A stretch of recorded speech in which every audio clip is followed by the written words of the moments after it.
ਦੋਸਤੋ ਅਮਰੀਕਾ ਦੇ state department ਨੇ ਐਲਾਨ ਕੀਤਾ ਹੈ ਕਿ ਅੱਜ 8 ਮਈ 2026 ਫਰਾਈਡੇ ਵਾਲੇ ਦਿਨ ਤੋਂ ਅਮਰੀਕਾ ਦਾ ਪਾਸਪੋਰਟ ਰਿਵੋਕ ਕਰਨਾ ਕੈਂਸਲ ਕਰਨਾ ਸ਼ੁਰੂ ਕਰ ਲਗੇ ਨੇ। ਨਵਾਂ ਕੋਈ ਅਪਲਾਈ ਕਰੇਗਾ ਉਹਨੂੰ ਨਹੀਂ ਮਿਲੇਗਾ। ਇਹ ਕਿਹੜੇ ਲੋਕ ਨੇ ਜਿਨ੍ਹਾਂ ਦਾ ਰਿਵੋਕ ਹੋਣਾ ਕੈਂਸਲ ਹੋਣਾ ਜਾਂ ਨਵਾਂ ਅਪਲਾਈ ਕਰਨਾ ਤੇ ਨਹੀਂ ਮਿਲਣਾ? ਇਹ ਕੀ ਕਾਨੂੰਨ ਹੈ? ਇਹ ਸਾਰਾ ਕੁਝ ਮੈਂ ਤੁਹਾਨੂੰ ਅੱਜ ਇਸ ਵੀਡੀਓ 'ਚ ਦੱਸਣਾ। ਪਲੀਜ਼ ਚੈਨਲ ਨੂੰ ਸਬਸਕ੍ਰਾਈਬ ਕਰ ਲੈਣਾ, ਵੀਡੀਓ ਨੂੰ ਆਖਰ ਤੱਕ ਦੇਖਣਾ।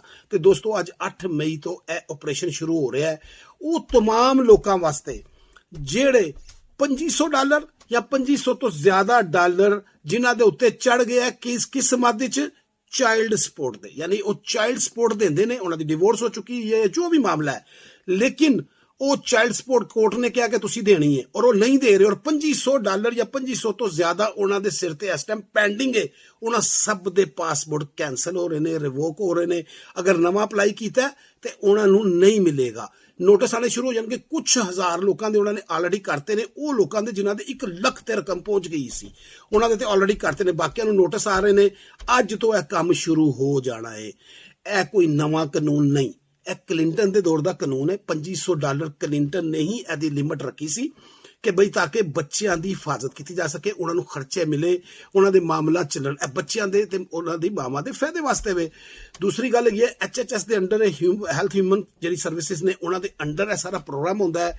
ਉਹਨਾਂ ਦੇ ਨਾਲ ਮਿਲ ਕੇ ਸਟੇਟ ਡਿਪਾਰਟਮੈਂਟ ਇਹ ਸਾਰਾ ਆਪਰੇਸ਼ਨ ਕਰ ਰਿਹਾ। ਅਗਰ ਤੁਸੀਂ 2500 ਜਾਂ 2500 ਤੋਂ ਜ਼ਿਆਦਾ ਉਹ ਕਰਦੇ ਹੋ ਔਰ ਤੁਹਾਨੂੰ ਨੋਟਿਸ ਆ ਗਿਆ ਔਰ ਤੁਹਾਡਾ ਪਾਸਪੋਰਟ ਅਗਰ ਹੋ ਜਾਂਦਾ ਰਿਵੋਕ ਜਿਹੜਾ ਤੁਹਾਡੇ ਕੋਲ ਆਲਰੇਡੀ ਹੈਗਾ ਤੇ ਫਿਰ ਕੀ ਹੋਣਾ? ਤੁਸੀਂ ਜਾ ਕੇ ਫੌਰੀ ਤੌਰ ਤੇ ਪੈਸਾ ਜਮ੍ਹਾਂ ਕਰਾਣਾ ਉਸ ਸਟੇਟ 'ਚ ਜਿੱਥੇ ਤੁਹਾਡਾ ਉਹ ਕਰਦੇ ਹੋ, ਜਿਹੜੀ ਵੀ ਸਟੇਟ ਹੈ। ਇਹ ਜ਼ਰੂਰੀ ਨਹੀਂ ਕਿ ਤੁਸੀਂ ਇੱਕ ਸਟੇਟ 'ਚ ਰਹਿੰਦੇ ਹੋ ਤੇ ਤੁਸੀਂ ਉੱਥੇ ਹੀ ਪੇ ਕਰਨਾ। ਜਿੱਥੇ ਤੁਹਾਡਾ ਬੱਚਾ ਹੈ, ਜਿੱਥੋਂ ਤੁਹਾਨੂੰ ਨੋਟਿਸ ਆਇਆ ਤੁਸੀਂ ਉੱਥੇ ਜਾ ਕੇ ਕਰਨਾ। ਪੇ ਕਰਨ ਤੋਂ ਬਾਅਦ HHS ਜਦੋਂ ਨੋਟਿਸ ਕਰ ਦੇਗਾ, ਉਹਨੂੰ ਵੈਰੀਫਾਈ ਕਰ ਲੇਗਾ, ਉਸ ਤੋਂ ਬਾਅਦ ਤੁਸੀਂ ਹੁਣ ਨਵਾਂ ਪਾਸਪੋਰਟ ਅਪਲਾਈ ਕਰਨਾ। ਜਿਹੜਾ ਪਿਛਲਾ ਤੁਹਾਡਾ ਰਿਵੋਕ ਹੋਇਆ ਉਹ ਨਹੀਂ ਹੁਣ ਤੁਹਾਨੂੰ ਮਿਲਣਾ। ਸਮਝੋ ਇਹ ਵੀ ਸਜ਼ਾ ਦਾ ਇੱਕ ਹਿੱਸਾ ਹੈ ਕਿ ਤੁਹਾਨੂੰ ਨਵਾਂ ਲੈਣਾ ਪਏਗਾ। ਭਾਵੇਂ ਤੁਹਾਡਾ ਪਾਸਪੋਰਟ ਵੈਲਿਡ ਸੀ, ਹੁਣ ਤੁਸੀਂ ਨਵਾਂ ਅਪਲਾਈ ਕਰੋਗੇ।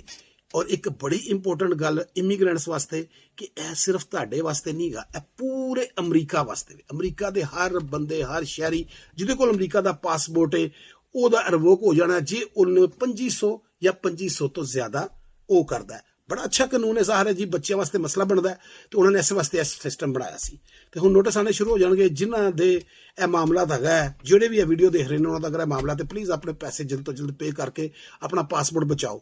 ਨਹੀਂ ਤੇ ਤੁਹਾਡਾ ਪਾਸਪੋਰਟ ਰਿਵੋਕ ਹੋ ਗਿਆ, ਫਿਰ ਤੁਹਾਨੂੰ ਉਹ ਵੀ ਫੀਸ ਦੇਣੀ ਪੈਣੀ ਹੈ, ਇੱਧਰ ਵੀ ਪੈਸੇ ਦੇਣੇ ਪੈਣੇ ਨੇ, ਟਾਈਮ ਵੀ ਜ਼ਾਇਆ ਹੋਣਾ। ਔਰ ਅਗਰ ਇਸ ਤਰ੍ਹਾਂ ਤੁਸੀਂ ਟਰੈਵਲ ਕਰਨਾ ਤੇ ਤੁਹਾਡੇ ਵਾਸਤੇ ਹੋਰ ਮੁਸ਼ਕਲਾਂ ਖੜੀਆਂ ਹੋਣਗੀਆਂ।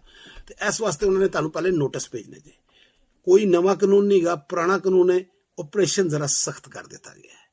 चैनल प्लीज सब्सक्राइब कर लेना और वीडियो नू आखिर तक देखना। Thank you so much.